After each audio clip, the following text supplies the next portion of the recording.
In the second letter to the Corinthians, in the 12th chapter, at the 9th verse, there is a sentence that has held more weary people upright than almost any other. God says, "My grace is sufficient for you, for my power is made perfect in weakness." We reach for those words as comfort, and they are.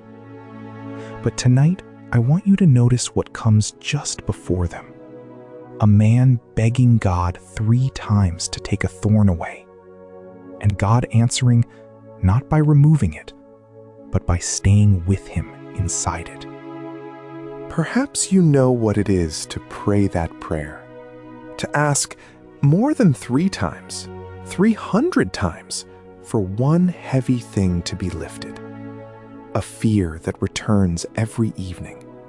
A low gray weight that settles over the morning for no reason you can name. An anxiety that has followed you so long it feels like a second name. You have begged for it to be taken, and it has not been taken. And somewhere in the silence, a quieter voice began to suggest that the staying was your fault. So let us be honest before we are comforted. There are thorns that prayer does not pull out, and living with one, while you still believe in the God who could have removed it, is one of the heavier things a faithful heart can carry. Tonight, I do not want to explain your thorn away, or scold it out of you as if it answered to orders. I want to sit beside it with you, and then show you what God actually said when he chose not to remove it. The first thing we must do is take away the verdict. An unremoved thorn is not a grade on your faith. The man writing that letter was not a faithless man. He was, by any measure, one of the most devoted who ever lived. And still, the thorn stayed. If his faith could not buy its removal, then yours not being removed is not evidence that something in you is broken or small. The thorn is not the punishment you have been treating it as. And here is where the science quietly agrees with the grace. A depression that returns, an anxiety wired deep into the body, a mind that runs hot in the dark. These are not moral failures any more than a fever is a moral failure. They rise from a brain, a chemistry, a history, a body doing its work in a world that has worn it thin.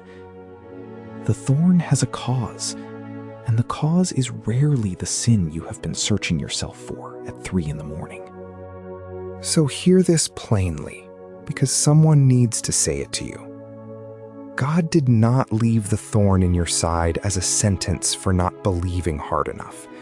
He is not standing over you with his arms crossed, waiting for your faith to reach the level that earns its removal. That is not the God of that 12th chapter. The God of that chapter knelt down beside the unremoved thorn and said the kindest, strangest thing, that his grace would be enough, even with it still there. My power is made perfect in weakness. It is a sentence that breaks the math we were raised on. We assumed strength was the proof of God's nearness, that if he were truly with us, the weakness would be gone. But he says the opposite. The very place you are weakest, the very thorn you would hide, is the place his strength has the most room to show. Not because the weakness is good, but because it is honest.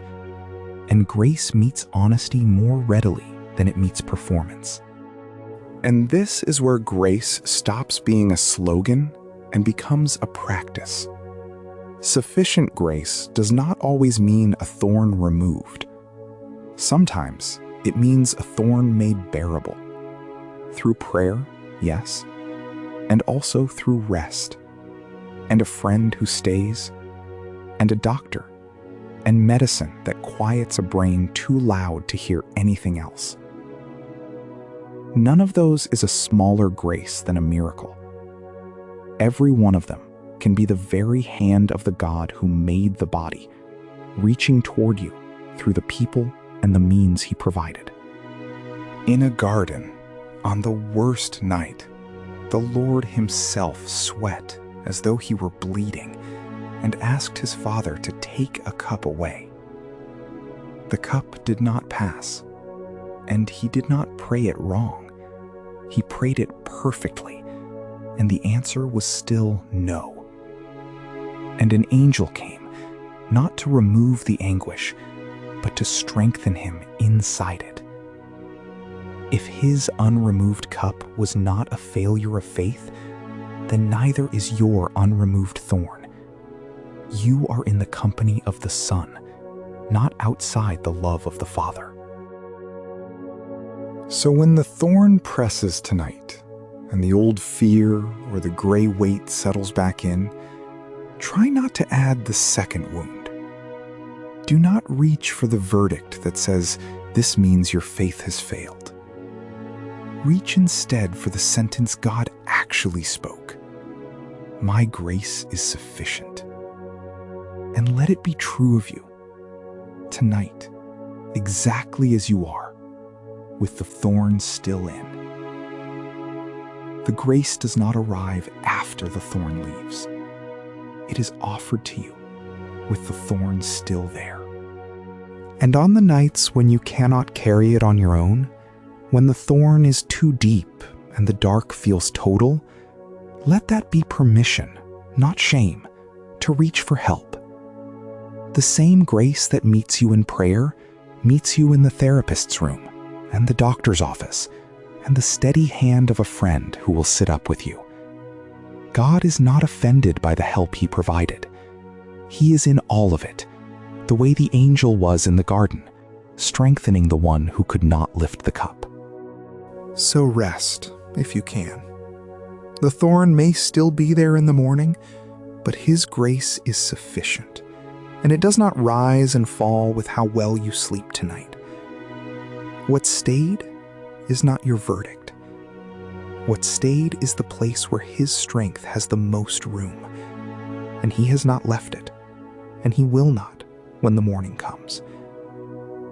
Your thorn was never the measure of your faith. Grace is, and grace remains.